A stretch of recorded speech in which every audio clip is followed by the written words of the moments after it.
되는 거고. 그 다음에 이제 원소가 이제 뭐냐 물어볼 건데, 대상들의 모임이면 이렇게 모여있는 대상들 있지?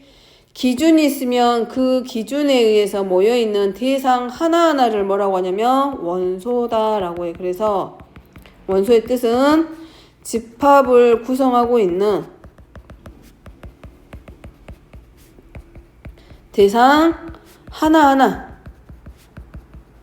자, 이 하나하나를 전부 다 뭐라고 한다? 원소라고 해. 그러면 이 A라는 집합의 경우는 1, 2, 3, 4, 5가 이 집합의 구성이에요. 그러면 1, 2, 3, 4, 5 이런 하나하나가 지금 뭐가 되냐면 원소가 돼.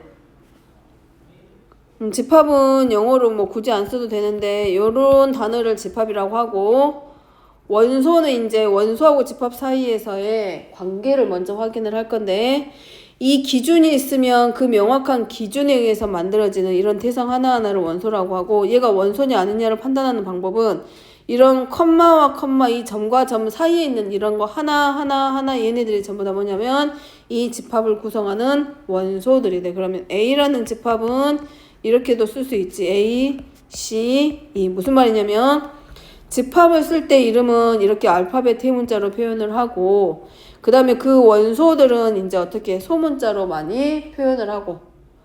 그러면 이제 집합과 원소 사이의 관계는 이제 어떻게 쓸 거냐. 자, 이 집합의 원소는 1이야. 그러면 1이라는 원소는 A라는 집합의 원소야. 그러면 이걸 읽을 때 뭐라고 하냐면 1은 A에 속한다라고 해. 읽을 때 다른 말로 하면 1은 집합 A의 원소이다.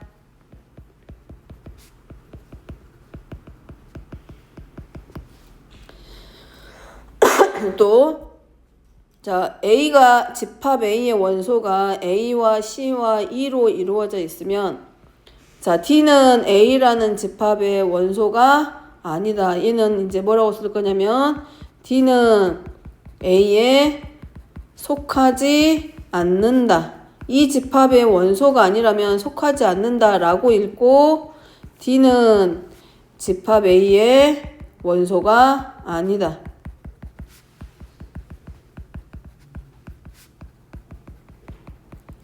그러면 요 문자는 그냥 온 거 아닙니다.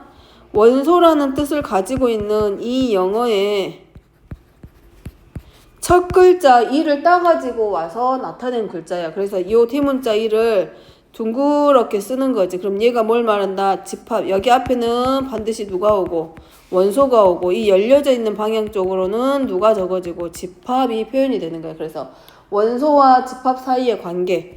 그러면 알파벳 1을 둥글게 쓰고, 앞쪽에 누가 오고 닫혀진 쪽에 원소가 오고 열린 쪽에 반드시 누구를 집합 기호를 나타내. 이게 이제 일단은 표현하는 방법, 읽는 방법. 그 다음에 이제 집합을 표현하는 세 가지 방법이 있는데, 이제 얘는 집합과 원소와 집합을 기호화 시켜서 나타내면 이렇게 쓸 수 있고, 그럼 이 집합을 매번 글로 쓸 거냐, 그렇지 않고 이 집합을 어떻게 표현할 거냐라는 건데, 표현하는 방법은 세 가지입니다. 이 원소 하나하나를 이렇게 원소 하나하나를 전부 다 나열하는 방법이 있고, 객관적인 기준에 의해서 대상들을 만들어 놓는다라고 했기 때문에 그 객관적인 기준을 기준으로 글로 표현하는 방법이 있고, 세 번째는 그림으로 표현하는 방법이 있고. 자, 첫 번째 원소 하나하나를 나열하는 방법을 원소 나열법이다 그래. 방금 위에서 써진 거 있잖아요. 이렇게 하나씩 원소들을 풀어서 쓴 게 원소 나열법. 두 번째는 조건 제시법. 이거는 글로 표현을 해. 그럼 여기서 조건은 뭐가 되냐면, 이 아까 집합의 개념에서 말한 객관적인 기준으로 표시를 해주는 거. 기준을 글로 표현을 해가지고 이 집합의 원소는 이런 조건을 가져야 돼 라는 걸 알려주는 게 조건 제시법. 자, 세 번째는 벤이라는 사람이 만든 그림이야. 그래서 이거를 벤 다이어그램이다 라고 합니다. 그럼 자, 원소 나열법을 표현하는 방법의 첫 번째 그냥 간단한 예는 2, 4, 6, 8, 10이야. 자, 그럼 이렇게 원소 하나하나를 컴마와 컴마로 표현하고 있는 요 방법을 원소 나열법이다 라고 해. 그럼 자, 2, 4, 6, 80 봤을 때 제일 보고 글로 표현해 보라 그래. 그럼 기준이 뭐냐가 먼저 나와야 되는데 저 집합의 경우는 우리가 그냥 간단한 예로 쓴 거기 때문에 기준이 뭐가 될 것 같아? 어려운 거 안 썼어. 기준이 뭐야? 뭘 기준으로 할 거야? 근데 쓰라고 할 거니까 어차피 문제에서 찾으라고 할 거고. 저건 기준이 뭐가 돼? 규민이. 저 집합의 기준. 어? 1인이 저 집합의 기준이 뭔 것 같아? 좀 더 구체적으로. 2의 배수는 엄청 많아. 근데 저거밖에 안 적었잖아. 그러니까 뭐라고 쓸 수 있어? 12야. 그렇지. 10 이하의 짝수라던가 10 이하의 2의 배수. 그럼 얘를 방금 기준을 찾았으면 그 기준을 기호할 건데 x 봐. 그러면 요 자리는 이 자리는 이 집합의 원소의 대표 모양이야. 원소의 대표를 우리가 뭘로 다 쓸 수 없기 때문에 1번화 시켜서 문자 x 또는 a라고 표현을 하고, 그럼 이 집합의 원소를 x라고 했을 때 x의 조건이 뭐냐? 아무거나 나올 수 없기 때문에 그 기준을 쓴 게 이거야. x는 10 이하의 짝수 또는 10 이하의 2의 배수라고 쓰는 게, 얘가 이제 이 집합이 뭐가 되는 것? 조건이 되는 것. 얘가 이 집합의 원소가 될 수 있는 객관적인 기준이 되는 거예요. 그러면 이제 얘를 뭘로? 그림으로 표현할 건데 우리가 일반적으로 전체를 표현할 때는 직사각형으로, 그 다음에 일부분을 표현할 때는 원의 모양으로 표시를 합니다. 그래서 그 이유는 그냥 가장 효율적으로 표현할 수 있는 방법이기 때문에 동그라미하고 원하고 직사각형의 모양으로 표시를 할 건데, 자, A라는 집합은 이렇게 쓸 거야. 자, 이 원 그리고 그 위에다가 집합의 이름을 쓰고, 그 다음에 저 안에다가 뭘 적을 거냐? 원소를 쓸 거야. 근데 주의해야 될 거가 있어. 여기 원소대열법에 컴마하고 점 찍었다 그래서 벤 다이어그램으로 찍으면 틀려. 벤 다이어그램 안에 원소를 쓸 때는 점을 찍지 않습니다. 그러니까 누구만 이렇게 2, 4 자리가 정해진 건 아니고 이 원소 하나하나를 이 집합에 표현하는 방법, 그림으로 표현하는 얘를 벤 다이어그램이다 라고 해. 자, 그 다음에 세 번째. 그러면 이제 집합을 표현하는 방법이 있어. 그럼 아까 말했지. 짝수는 짝수인데 유한계만 표현이 되어 있었어. 짝수는 무수히 많은 2의 배수도 많고. 그래서 조건이 있다고 해서 조건이 주어져 있을 때 저렇게 A라는 집합 저기 있는 것 같은 경우는 2, 4, 6, 8, 10 해가지고 원소가 총 5개밖에 안 돼. 근데 그냥 2의 배수 아니면 그냥 짝수 그러면 뭐해? 무수히 많을 거란 말이야. 그래서 저 집합의 원소의 개수가 몇 개냐에 따라서, 개수가 어떻게 결정되느냐에 따라서 집합의 종류가 바뀌어. 첫 번째는 자, 집합의 원소가 지금같이 하나, 둘, 셋, 넷, 5개야. 아, 저 집합의 원소는 5개야. 개수를 말할 수 있을 때 우리가 무슨 집합이라고 하냐면 유한집합이다 라고 해. 자, 얘는 원소의 개수가 유한계.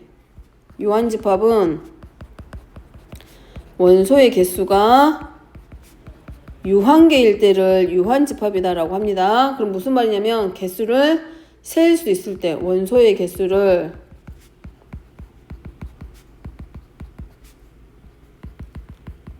셀 수 있을 때 무슨 집합이라고 한다? 유한집합이다라고 해. 그러면 개수를 셀 수 없는 집합도 있다는 얘기네. 그런 집합은 무슨 집합이라고 한다? 무한집합이다라고 해.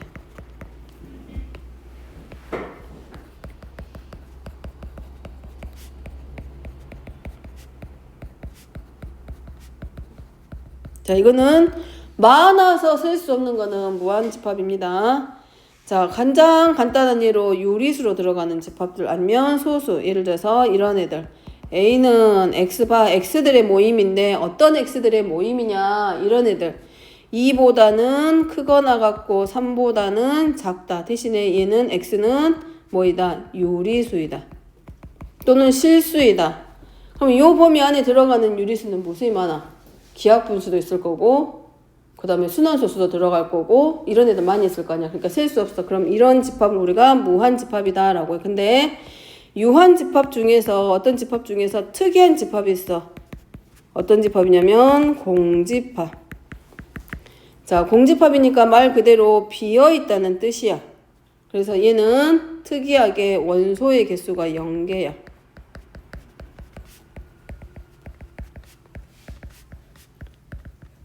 자, 그러면 공집합은 유한집합일까? 무한집합일까?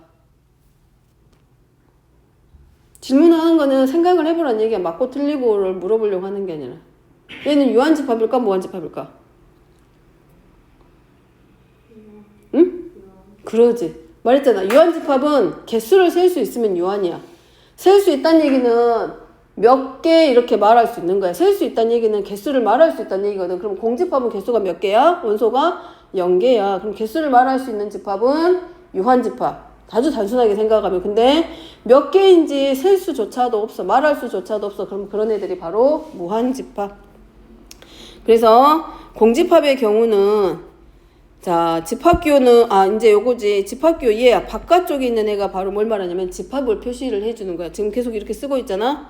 얘네들 그냥 쓰는 게 아니라 집합을 표현할 때 뭘로 이렇게 우리는 중괄호처럼 보이지만 이 중괄호가 바로 이 대상도를 묶어주는 기호야. 집합을 뜻하는 거야. 그러면 이 안에 원소가 한 개도 없어. 비어있어. 그럼 얘가 공집합이야. 근데 우리가 좀 더 예쁘게 쓰기 위해서 공집합은 이렇게 쓰기도 해. 읽을 때는 파이라고 읽습니다. 근데 얘 혼자 있을 때는 공집합이야. 자, 조심해야 될 게 이제 이거야. 주의해야 될 거는 이거. 자, 이 혼자 있을 때는 공집합이야. 근데 얘가 방금 말했지. 요 중괄호가 뭘 의미한다? 요 기호가 나타내는 게 바로 집합을 표현해 주는 거야. 알려주는 거야. 요 안에는 원소들이 들어갈 거야. 근데 이 안에 이런 애가 들어가 있어. 이렇게. 그러면 혼자 있을 때 이렇게 단독으로 있을 때는 집합이지만 공집합이지만 집합 기호 안에 들어가 버리면 얘는 집합이 아니라 그냥 뭐일 뿐이야. 하나의 원소가 되는 것밖에 안 됩니다. 그냥 그러니까 가장 바깥쪽에 있는 중괄호가 그냥 집합인 거야. 그리고 그 안에 들어간 애들은 어떤 모양을 하고 있든지 간에 그냥 원소일 뿐이야. 그냥 하나의 원소. 조심. 자, 4번입니다. 그럼 이제 뭐 할 거냐? 부분집합이라고 하는 걸 알 거야, 이제. 부분집합인데 어떤 거냐? 자, 부분집합의 정의부터 정리해 놓으면 A가 B의 부분집합일 때와 아닐 때의 기호로 표현하라고 했으니까 부분집합이 어떤 뜻을 가지고 있는지부터 정리를 해보면 자, 집합들 사이에 A와 B가 있어. 근데 혼자만 있는 게 아니라 부분집합은 A하고 B가 있어. 자, 주집합 A, B에 대해서 자, A의 임의의 원소야. 그러니까 A라는 집합 안에 임의라는 말은 모든입니다. 우리가 항등식에서 표현했잖아. 임의의 x에 대해서 모든 x의 값에 대해서 그게 전부 다 모든의 의미를 가지고 있어. 그러니까 집합 A의 모든 원소 x가 집합에 있는 모든 원소가 하나도 빠짐없이 B라는 집합에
얘는 마찬가지로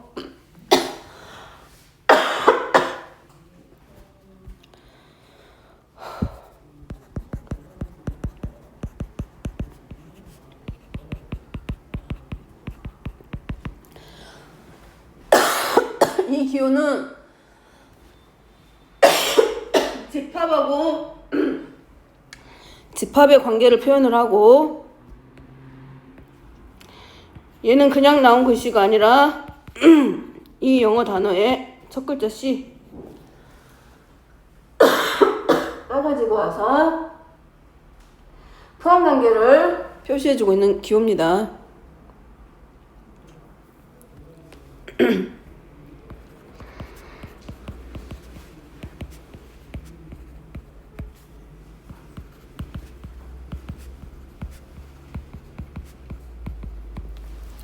자, 이걸 가지고 보면 A 집합에 있는 모든 원소가 하나도 빠짐없이 집합 P에 다 들어있어요. 1도 있고 2도 있고 3도 있어. 그럼 1이라는 원소가 집합 P의 원소에도 되고 2도 집합 P의 원소이고 3도 집합 P의 원소예요. 그래서 따라서 A는 누구에 포함된다? P에 포함된다. 다시 말하면 A는 B의 부분집합이다 라고 읽을 수가 있어. 근데 반대로 4라는 원소는 A 집합의 원소가 아니야. 마찬가지 5라는 원소도 집합 A의 원소가 아니야. 그렇기 때문에 B는 A의 부분집합이 아니다 라고 읽게 돼. 반대입니다. 집합 A에 있는 모든 원소는 집합 B의 원소이기 때문에 A는 B에 포함된다라고 하면 돼.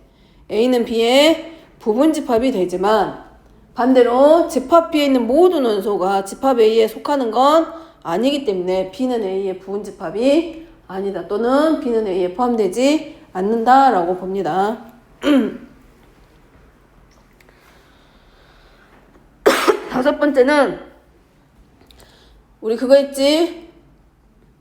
3-1 할 때는 뭘 배우고? 무리수의 상등관계를 배웠고, 그 다음에 공통수학 1에서는 복소수의 상등을 배웠고, 자, 여기는 집합의 상등관계입니다. 두 집합이 서로 같다. 그러면 같다라고 하는 건 어떤 조건을 만족했을 때 서로 같으냐? 그거는 두 개의 집합 A하고 B가 있을 때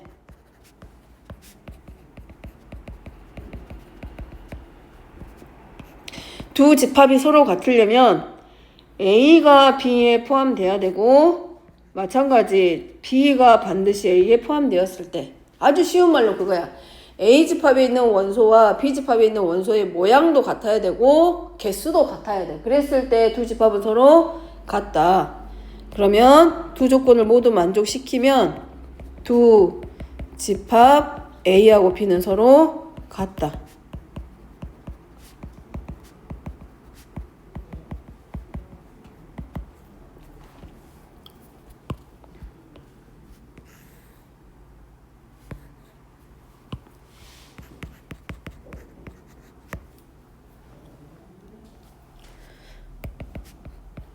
이런 거를 두 집합은 서로 같다라고 표시해. 근데 자, 진부분집합이라고 하는 게 있습니다. 부분집합은 그냥 A 집합하고 두 집합이 서로 같아도 부분집합이 될 수는 있어. 포함관계 되니까. A가 B에 포함되면 A는 B의 부분집합이 되는 거고, B가 A에 포함되면 B는 A의 부분집합이 되는 거야. 그래서 두 집합이 서로 같으면 포함관계가 성립을 하기 때문에 부분집합이 되지만, 이 중에서도 부분집합 중에서도 진부분집합이라는 게 있어. 그러면 어떤 게 진부분집합이냐? 두 집합 A, B에 대해서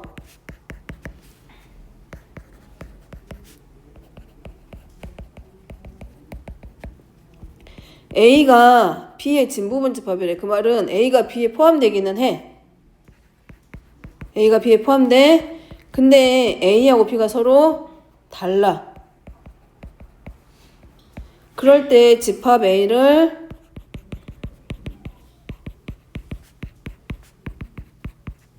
집합 B에 진부분집합이다 라고 해.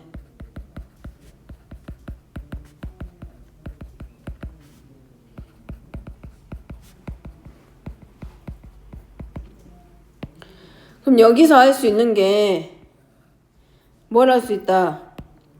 A하고 B가 서로 같으면 서로 부분집합으로 가질 수 있어. 그러면 모든 집합은 누구를? 자기 자신이 A하고 B가 서로 같다는 얘기는 결국 자기 자신이란 얘기이기 때문에 우리가 뭘 알 수 있다? 모든 집합은 여기서 우리가 참고로 알 수 있는 게 이것만 보더라도 모든 집합은 공집합과 자기 자신을 뭘로 갖는다? 부분집합으로 갖는다는 얘기야.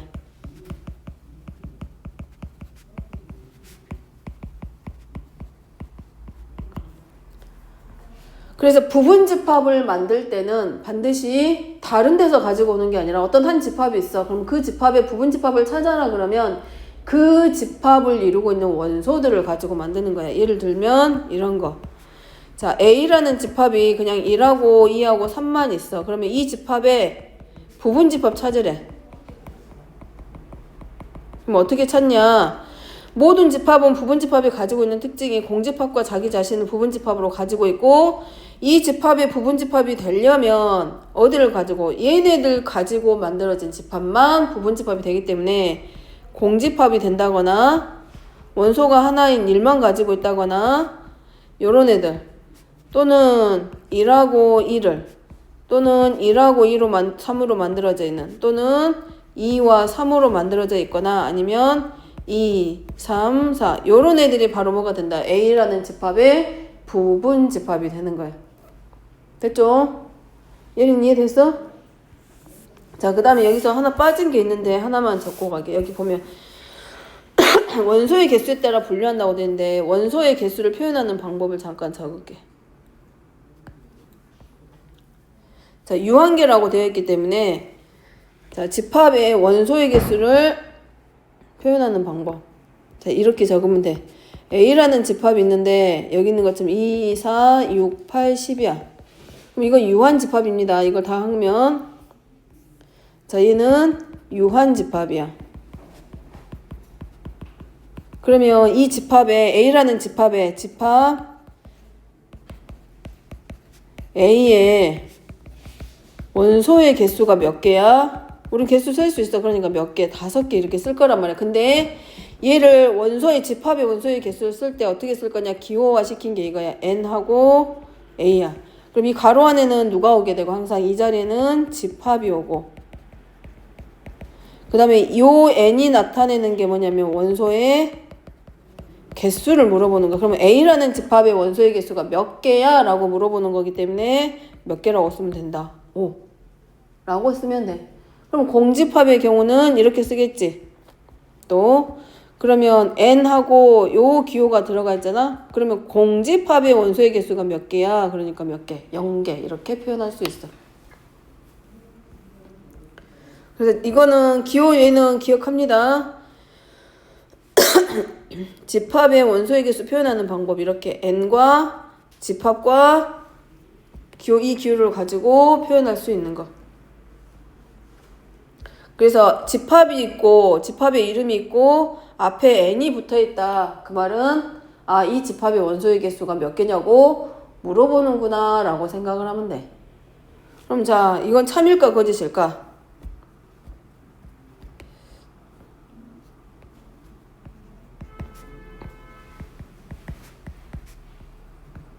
이거야. 그러면 A는 B의 부분집합이다. 이건 참일까 거짓일까? 이 문장은 참이야 거짓이야? 근데 모두 생각해야 돼. 집합의 상등관계도 생각해야 되고 집합의 특징도 생각해야 되고 집합의 정리도 생각하는 거야. 집합은 기준이 명확한 대상들만 모아놨다 그랬어. 기준이 명확한 것들만 모아놓은 게 집합이라 그랬고 그럼 A라는 집합의 원소의 개수가 집합 P의 원소의 개수보다 작거나 같으면 반대로 집합 P의 원소의 개수가 A 집합의 원소의 개수보다 더 많거나 같으면 A는 B의 부분집합이다 라고 말할 수 있을까라는 거예요. 이건 참이야 거짓이야? 참이다 거짓이다?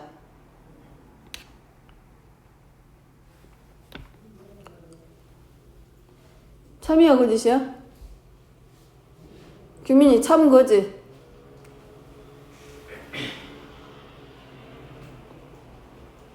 참이야 거짓이야? 주아.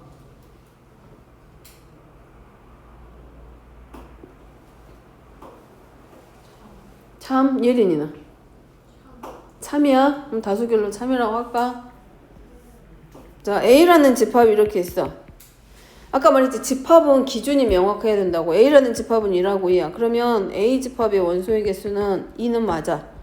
자, B라는 집합은 A하고 B가 있어. 그럼 집합 P의 원소의 개수는 똑같이 두 개야. 그럼 크거나 같다. 이건 성립해.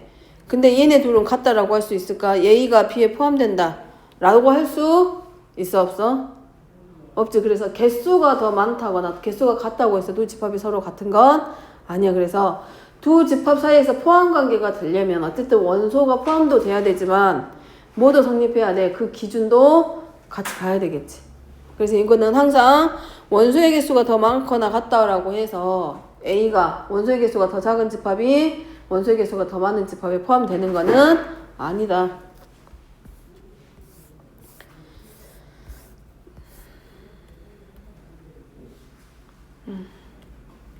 자, 그 다음에 이제 집합에 여러 가지 있습니다. 원소의 개수에 따라서 분류하는 게 있었지. 유한집합과 무한집합과 공집합이 있었고, 자, 집합도 연산이라는 걸 할 수 있습니다. 근데 이 연산을 하기 전에 전체 집합이라고 하는 게 있어. 그럼 전체 집합은 뭐냐? 어떤 기준이 있으면 그 기준에 다 들어가는 원소들을 모아놓은 게 전체 집합이야.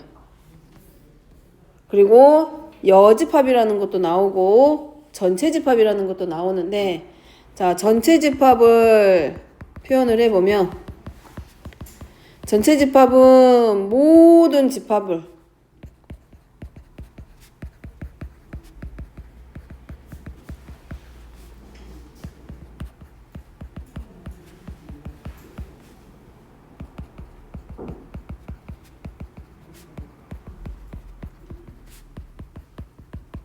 당연히 얘도 집합이니까 기준이라는 게 있겠지. 그럼 그 기준에 해당하는 모든 집합들 다 갖고 와. 원소들 다 갖고 와서 집합을 만들어. 그리고 그 집합들을 또 가지고 있는 집합이 전체 집합이야. 그걸 기호로 쓰는 게 U. 그 다음에 어떤 집합이 여집합인데 그 어떤 집합을 A라고 했을 때 A의 여집합이라고 하는 게 있어. 그럼 A의 여집합이라는 게 뭐냐? 근데 이 여집합은 혼자 있는 게 아니라 항상 이제 여집합이 나오면 누가 같이 선행이 돼야 되냐면 전체 집합이 선행이 돼야 돼. 그래서 자, 여집합이라고 하는 거는 어디에는 속하고 X는 X를 원소라고 했을 때 X는 전체 집합에는 속해.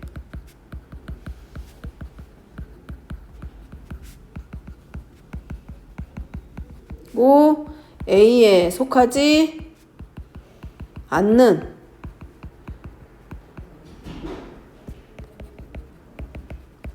원소들의 모임이야.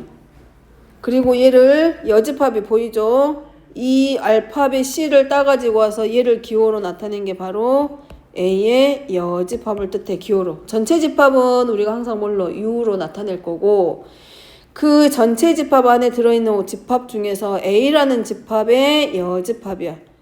그러면 이 여집합의 원소들은 어떤 것들이냐? 조건제시법으로 표현하면 X들의 모임인데 어떤 X들이냐? 얘는 전체 집합에는 속한다고 했기 때문에 이 X는 원소는 전체 집합의 원소는 돼. 근데 누구의 원소는 아니다.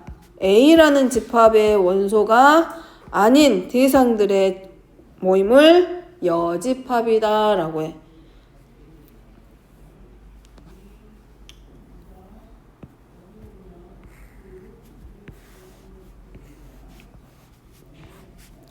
자, 우리가 전체 집합은 U로 표현을 합니다. 자, 이 안에 A라는 집합이 하나 들어있어. 이렇게. 자, 얘가 A 집합이야. 얘가 A라면 여집합은 뭐라고 됐어? A에는 속하지 않는 원소라 했어. 그러면 A가 여기라면 A에 속하지 않는 원소들 어디겠어? A 집합의 밖에 있는 애들이야. 전체 집합에는 있으면서 A집합에 들어오지 못한 이런 애들, 요 자리에 있는 자리, 얘네들을 전부 다 우리가 모아서 뭐라고 할 거다? 요 자리에 있는 원소들을 모아놓은 집합을 A의 여집합이다 라고 읽어주는 거야.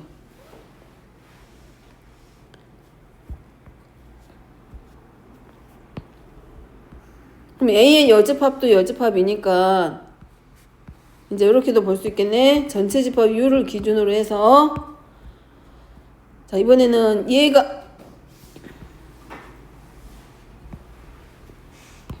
자, 얘는 A의 여집합이야. 이 자리가 이번에는 A의 여집합입니다. 그럼 이 A의 여집합에 속하지 않는 이 자리, 이런 애들은 누가 되냐? 여집합의 여집합이 됐어. 그러니까 누구냐면 결국은 요 자리에 오는 애들은 A 여집합의 여집합인 거기 때문에 누가 돼?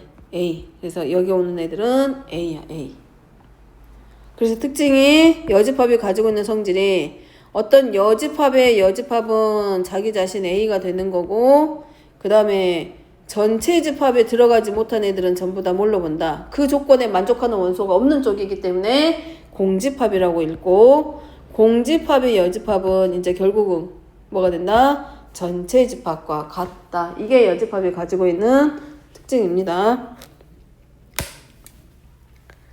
일단 여기까지만 하고 잠깐 쉬었다가 하게.